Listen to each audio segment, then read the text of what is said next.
मेहकर विधानसभा मतदारसंघामध्ये सलग 3 वेळा शिवसेनेचे आमदार राहिलेले डॉक्टर संजय रायमुलकर यांच्या विरोधात असलेले शिवसेना उबाठा गटाचे उमेदवार सिद्धार्थ खरात यांनी 14,242 मते घेऊन विजयाचा फेटा बांधला आहे।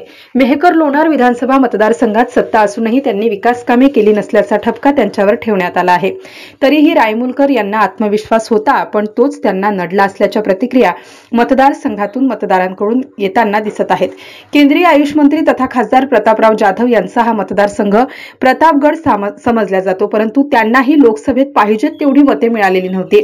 या दरम्यान विकास कामे करणारी आणि सर्वसामान्यांचे प्रश्न रेटणारे सिद्धार्थ खरात यांना मेहकर मतदारसंघातून आशिष राहटे, किशोर गारोडे, दिलीपराव वाघ, सिंदखेड राजा हे कार्यकर्ते सारथी म्हणून मिळाले आणि सिद्धार्थ खरात यांना निवडून आणण्यात यांचा सिंहाचा वाटा ठरला। तसेच महाविकास आघाडीची जिल्ह्यातून निवडून आलेली ही एकमेव जागा आहे। MCN न्यूज मराठीसाठी प्रमोद मिश्रा, मेहकर।